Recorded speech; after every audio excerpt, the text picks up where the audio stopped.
Ingsun lungging dalang jatiwase so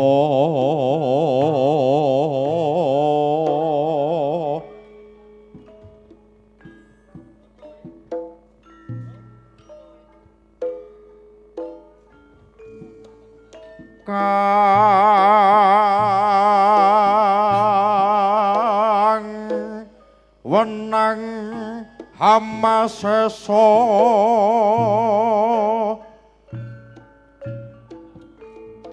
kelirku panggelaring jagat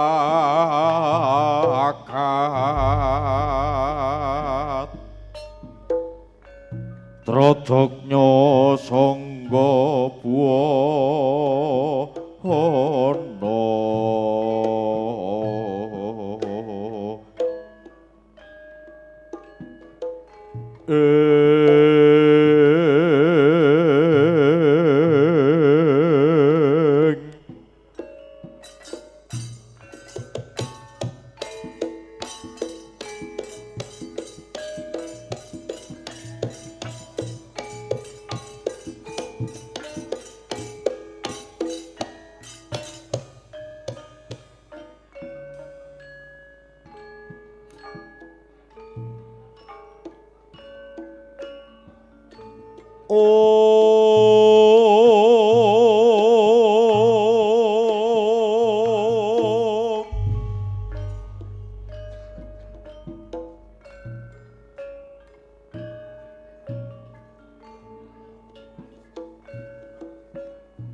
rawatnya panduduting hati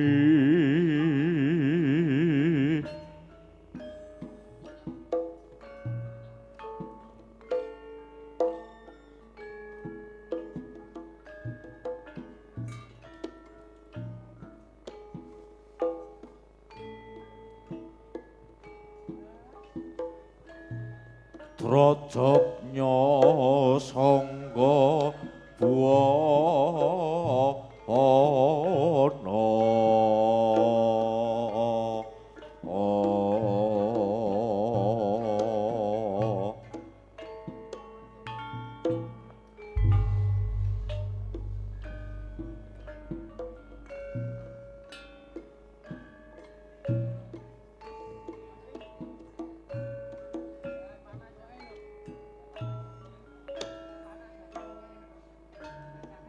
kotaknya kayu condono isinya nyawa klawan sukma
ilahing sekaring paana langgeng rep sidhem permanem datan ana walangan salisik sabawane walang alisik samirana datan obah namung sinten ingkang manganyut-anyut dhateng swarga loka amung kidalang kandha buwana ingkang menang buka carita beber lampan dumunung wonten Bale Gedhe Teropagung Jurang Reja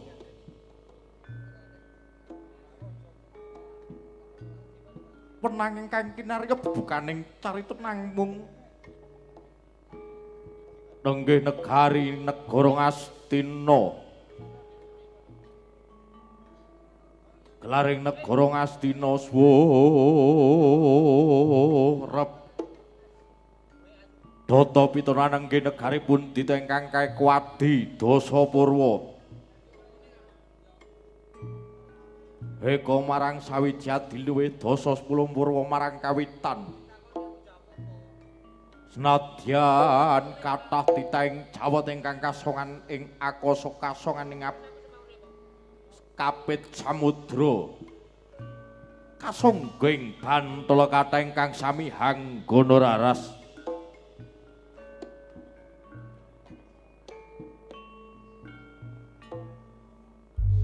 nanging boten kadi negari Ngastina ya negari Gajah ya mila winasta negari Sayekti kedhatone Prabu Asti sinebut Gajah Aya tetelo yasane Sang Prabu Gajah Aya ing duk ing nguni.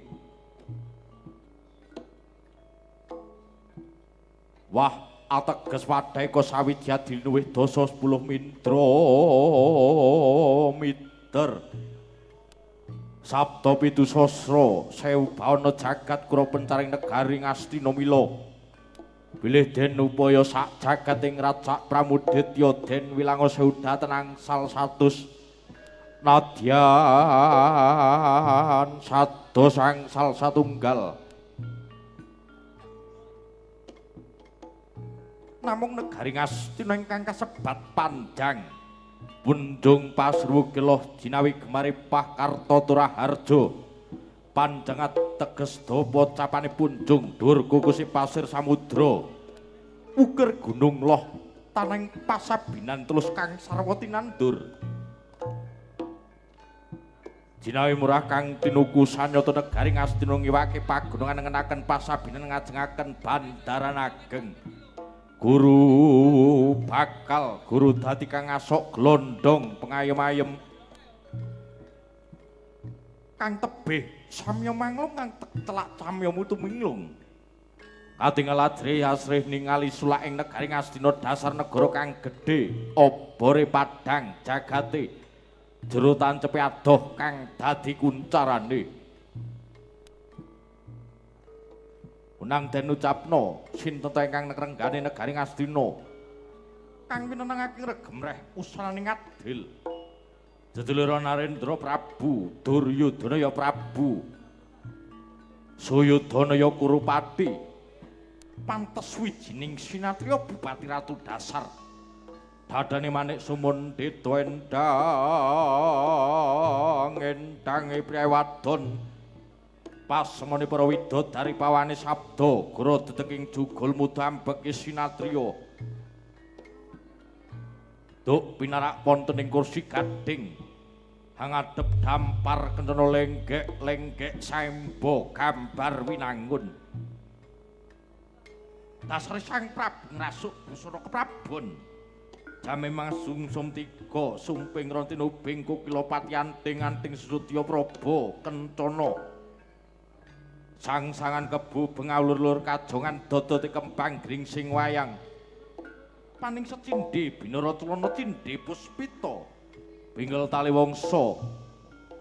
Kaya rembulan den tampek mendung biar katon padang bian.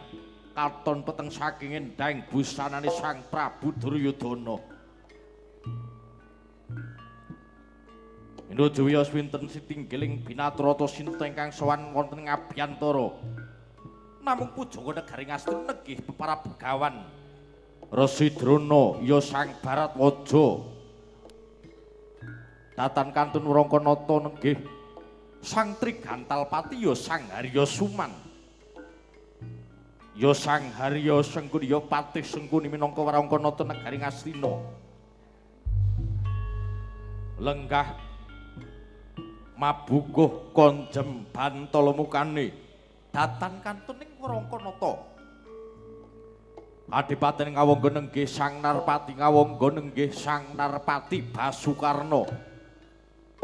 Marak ngarsa ngabiyantara Prabu Duryudana wonten negari Ngastina. Bek hamber hamblabar yaroping Jalanidri dumuging pangurahan Jawi papan wiyar katingal rupak awit saking kathing sebaning para sentana nadyan kathah pasebaning para nayaka kok wonten ingkang wantun imbal wacana nenggih tomapan boten seklangkung ajrih sikuning dendaning Sang Prabu Duryudana. Nalika semana Sang Prabu Duryudana mengjroning praitma kalabet menggali wangsiting Jawata ingkang badhe mandhapaken wahyuning keprabon kasebat wahyu Makutha Rama wonten Gunung Kutarunggu. Mangkono pangluncitaning wardaya ingkang dereng kawedharing lesan. Nalika semana ing cekap dalang kandha Buwana ngrumpaka glaring negari Ngastina lamun den gunggung tiyang ringgit sedinten datan cekap sedalu datan pundhat. Balu rampatan sekar gadung tansaya rinunce-runce. Obor-obor mantung cinepeting ponang carita sak kedheping netra sak lekering wadana. Dalang kandha Buwana kersa nginggaken larasing waspada.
Pledeknya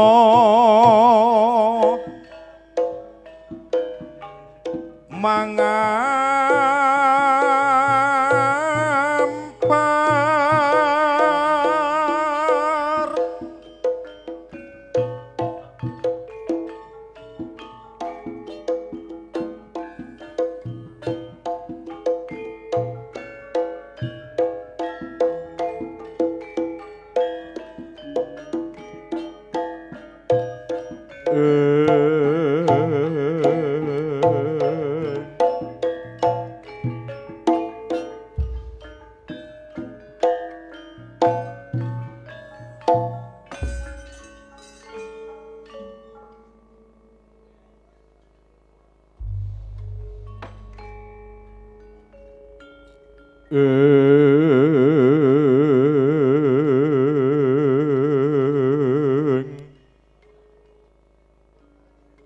Sang Maha Pandita pinarak lenggah mungging dampar lemek wigik iki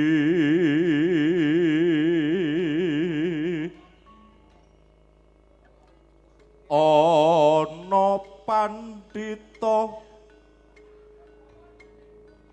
hakarya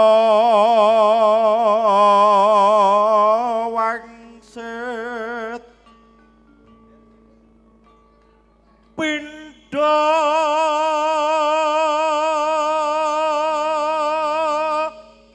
kembang ajaping tawang endingga onde kaliye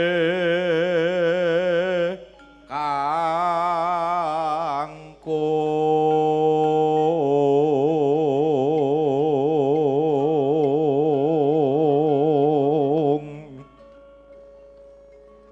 miwah tapake kuntul hang lelayan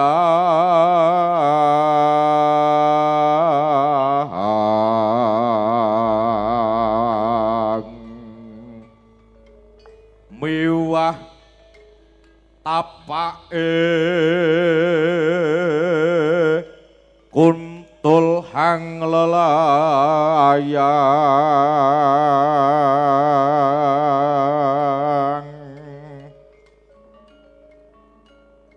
dadya hayune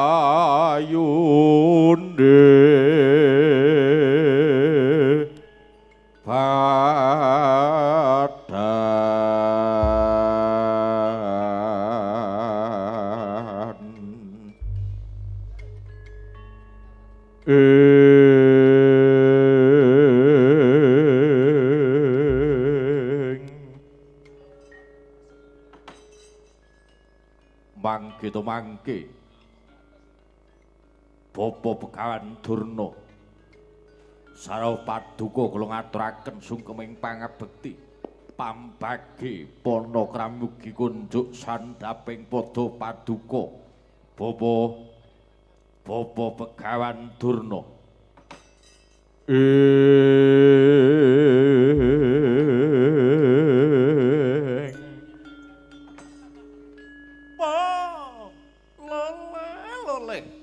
waluh gentos gembol manyar-manyar nun inggih ger anak Prabu sampun kula cadhong kanthi asta kalih mugi andadosaken jimat paripun wonten gesangipun pun Bapa Begawan Durna boten langkung salam taklim kula mugi kunjuk sandhaping padha paduka anak Prabu Duryudana kawula nuwun ger Allah nok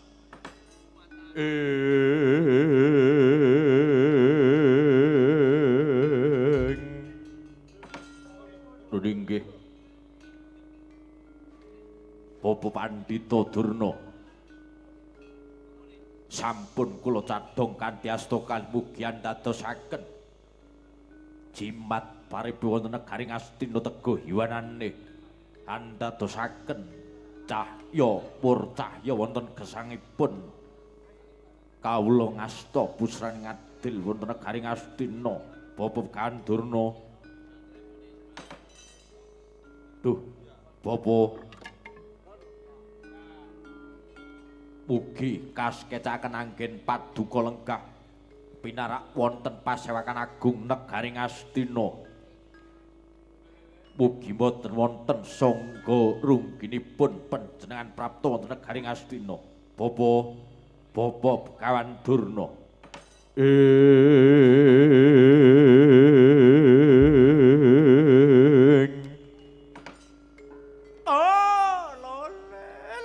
Waluh kentas gempol manyar-manyar. Nun inggih kira anak Prabu. Boten wonten kekiranganipun anggen kula lenggah wonten pasewakan agung negaring Astina. Sedaya pasugatan wonten negaring Astina sampun banyu wili dhateng pun Bapa Durna saking pertapan Sukalima Kongger. Sawetawis dangu kula ngrantu dawuh paduka jatinipun pasewakan menapa ingkang badhe dipun gelar wonten pasewakan agung negaring Astina Kongger anak Prabu Duryudana sedaya punggawa mantri bupati ingkang rawa wonten negaring Astina menika sampun nyugata dhateng pun Bapa sedaya pasegan daharan undukan ingkang mirasa dhateng pun Bapa sampun kelaksanan Kongger. Boten wonten kekiranganipun anggen paduka nyugut dhateng pun Bapa wonten Sukalima Kongger anak Prabu.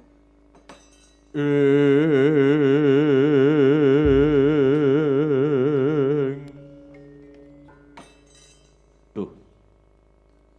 Sang Narpati Ngawangga. Kakang Narpati Basukarna. Sarawuh paduka kula ngaturaken pasegan panakrami mugi kunjuk sandhaping padha paduka Kakang Narpati Ngawangga Kakang Basukarna.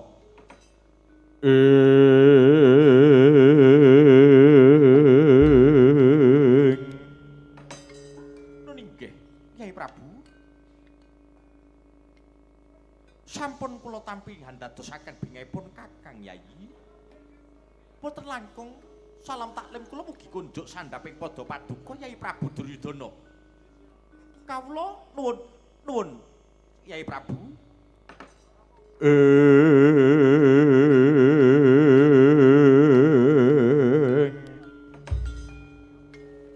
Nggih. Kakang Narpati Basukarna. Sampun kula tampi mugi andadosaken teguh yuwananipun kula musring adil wonten negaring Astina. Kakang Narpati.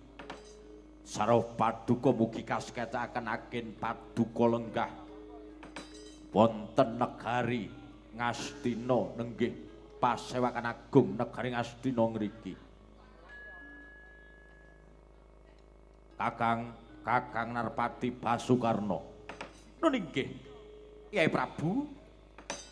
Wale-wale menapa sampun sawetawis dawuh anggen kula lenggah wonten pasewakan agung negari Ngastina. Boten wonten kekiranganipun anggen paduka nglunturaken pasegan wonten pasewakan agung negari Ngastina ngriki dumateng kula Narpati ngawengga. Yai Prabu, namung sawetawis dangu pun Kakang Narpati saking ngawangga nengga dawuh paduka menapa ingkang dados jatining pasewakan. Yai Prabu Duryudana. Awit saking kathahing para mantri Bupati Wadana wonten negari Ngastina sami hangrantu dawuh pangandika paduka Yai Prabu Duryudana. Kawula nuwun Yai Prabu Duryudana.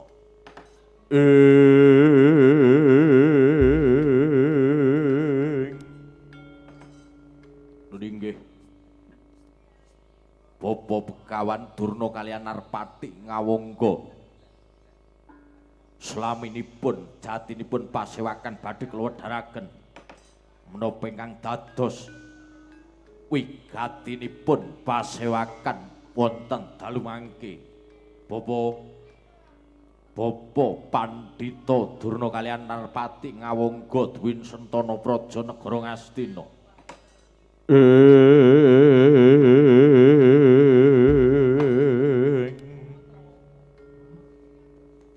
Anggen kula dados ratu wonten negari Ngastina, ngasta pusring adil negari Ngastina. Bapa sedaya punggawa, sedaya wedana bupati mantri wonten negari Ngastina sampun ngupayaken bilih mulyaning kawula negari Ngastina tuwin kemakmuraning negari Ngastina tanpa kendhat anggenipun meminta Siing Jawata mugi kasempatan kula anggenipun nyepeng busraning adil negari Ngastina maloyakaken tuwin mulyaning kemakmuraning negari Ngastina wonten ngriki. Awit rikalenggan samangke Bapa Durna saking Sukalima kaliyan Narpati ngawangga kula aturi wuninga bilih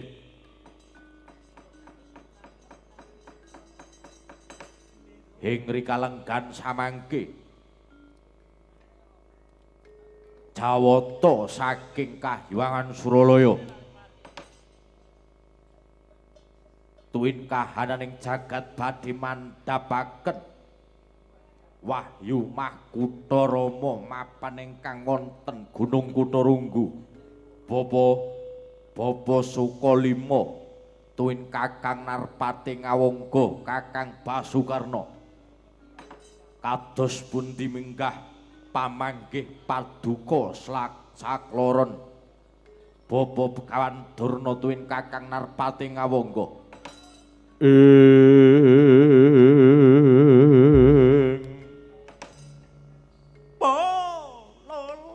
Loleh waluh kentas kembal manyar-manyar.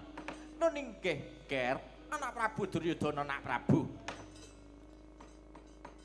Awit mireng napa ingkang dawuh paduka bilih Jawata badhe ngandhapaken Wahyu Mahkutha Rama wonten Gunung Kutarunggu kula kinten. Rikalenggan samangke pun Bapa badhe njurung menapa ingkang dados lekas paduka anak Angger Prabu Duryudana tuwin para Kurawa Ngger. Menawi to paduka anak Prabu Duryudana tuwin anak kula para Kurawa badhe gayuh. Wah, yuning mah Kutha Rama wonten Gunung Kutarunggu. Kula sarujuk kula badhe ngombyongi anak kula Kurawa nanging dipun mangertosi nggih, Nger, anak Prabu. Gaya wahyunipun Jawata menika boten enteng. Nanging kedah dipun bebanani syarat-syaratipun.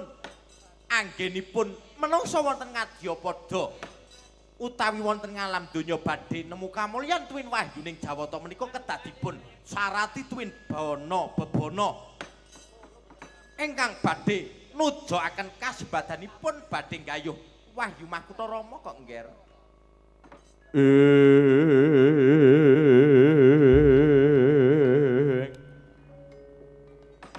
Duh, Bapa Pandhita Durna. Menapa ingkang dados syarat-syaranipun anggen para Kurawa tuwin kula. Anggenipun badhe gayuh wahyuning Jawata ingkang kasebat Wahyu Makutha Rama wonten Gunung Kutarunggu. Bapa, kula inggih, Ger. Awit rikalenggan samangke para Kurawa sampun badhe gayuh Wahyu Makutha Rama wonten Gunung Kutarunggu kula kinten tindak tanduk punamune salah bawanipun para Kurawa kedah dipun tata patuladanipun para Kurawa badhe gayuh wahyunipun Jawata kedah tarak brata kedah nyenyiriki napa ingkang dados sengkeraning Jawata minangka dados syarat bebananipun gayuh Wahyu Makutha Rama kangger patuladanipun nyegah dahar kelawan guling dahar tegesipun mangan guling menika tegesipun turu para Kurawa tegah kedah nyegah dahar kelawan guling utawi nyegah turu kelawan manganipun kok ngger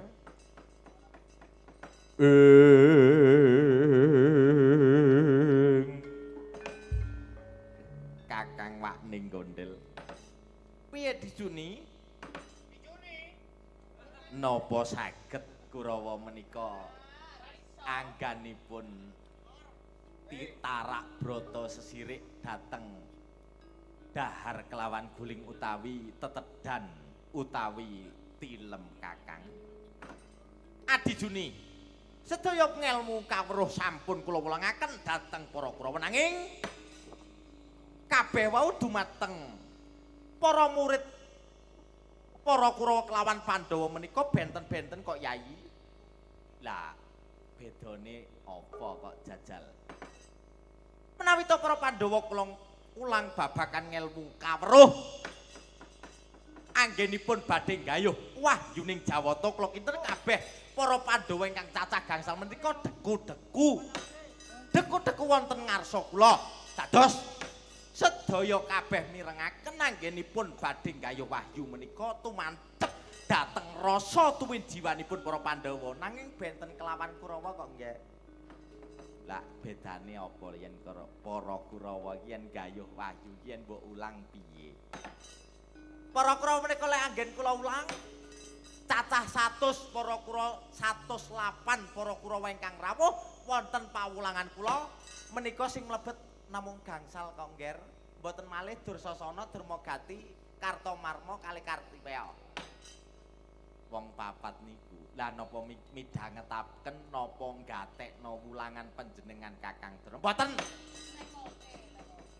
Para Kurawa menika anggen kula ulang mojok wonten wingking beber meja. Napa jenengan wulang? Ya tak wulang. Apa nggatekne kabeh? Ya ora, kabeh ki jebule gelar dadu karo ngilingi sak botol kok nggih.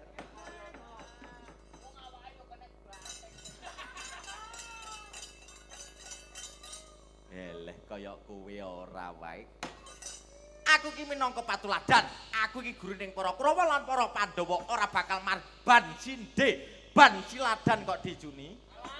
Yen to sedaya kula ulang kawruh babakan ngelmu kawruh tumraping urip para Kurawa ugi kula ulang babakan ngelmu kawruh babakan urip. Ning gumantung dhateng para muridipun kok Adi Juni. Eleh. Yen para Kurawa tak ulang iki kok dadak gatekne wong kabeh padha ngeslot.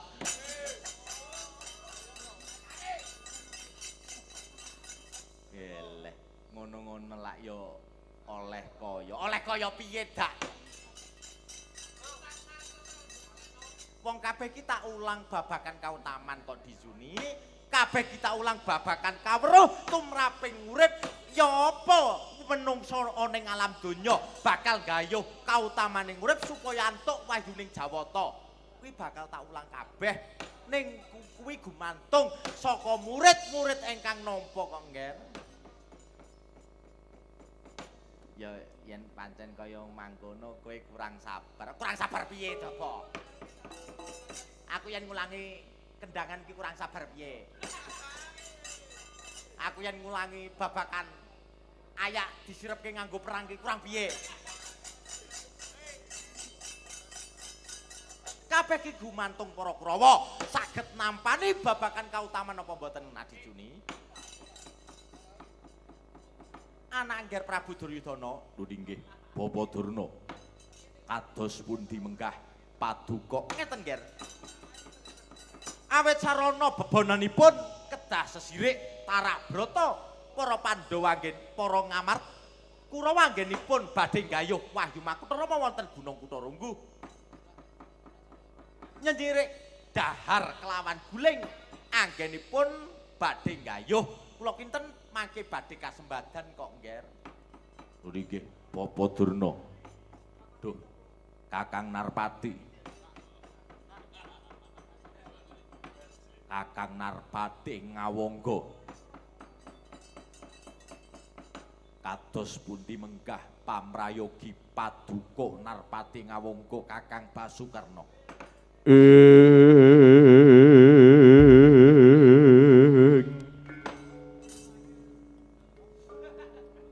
Nun inggih, Kyai Prabu. Awit Jawata badhe ngandhapaken Wahyu Makutara wonten Gunung Kutarunggu. Sawet kula badhe naliti. Kula badhe ngombyongi para Sata Kurawa minggah dhateng Kutarunggu. Leres napa mboten? Jawata badhe mandhapaken wahyu ingkang kasebat Wahyu Makutara, Kyai Prabu. Badhe kula mbiyongi, badhe kula ering para Sata Kurawa 108 minggah dhateng Kutarunggu hanggayuh Wahyu Makutara kok ngger. Duh, Kakang Narpati ngawangga ngaturaken gunging panuwun.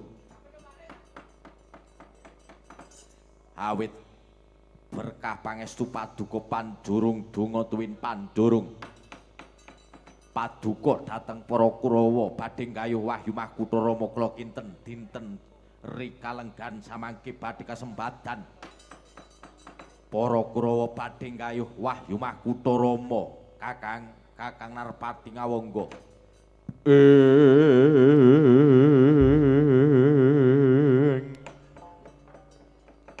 Menawi mekaten Kakang Narpati ngawangga sampun kaslakdatan kasuwen anggenipun ngiring para Kurawa minggah dhateng Gunung Kutarunggu. Kados pun diwujudipun Wahyu Makutara ingkang badhe kandhapaken dening Jawata. Kula kinten yen to para Kurawa badhe gayuh Wahyu Makutara keprabon utawi kasebat Wahyu Makutara kula kinten menawi kasembadan panjenengan ingsun ngasta pun jering adil wonten negari Ngastina badhe unggul jaya kawijayanipun Prabu Duryudana. Kakang Narpati kula sumangkaken anggen paduka ngiring para 108 Kurawa mingkah dhateng Gunung Kutarunggu. Anggenipun ngawat-ngawati leres napa boten Jawata badhe ngandhapaken Wahyu Makutara wonten Gunung Kutarunggu. Kakang Narpati ngawangga.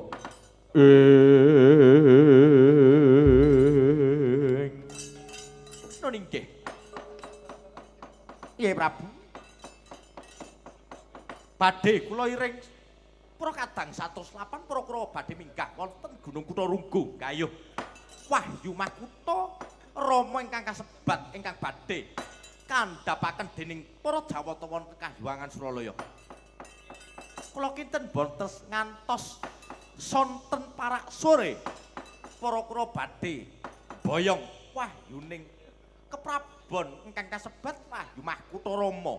Yai Prabu.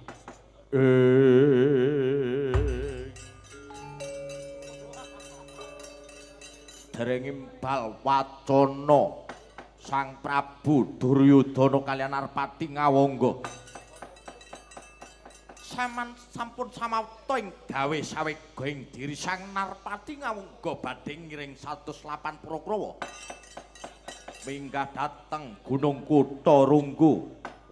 Repepeh pamit saking Pasewakan Agung Negaring Astina. Kaidenan dening Sang Prabu Duryudana. Duh, Kyai, badhe kula padi. Badhe kula gayuh Wahyu Makutha Rama dhateng Kutha Runggu. Badhe kula tapaken dhateng para kadang 108 para Kurawa dhateng Paduka anak Prabu Duryudana. Kula nyuwun pamit. Nyuwun dipalilah mugi kasembatan anggen kula nyuwun Wahyu Makutha Rama, Yai. Duh Kakang Narpati. Mugi kasembatan kula balang. Uja sesanti nyandunga cempaka sarining kamulyan. Kasembatan anggenipun boyong Wahyu Makutha Rama. Kula nyuwun pamit, Yai.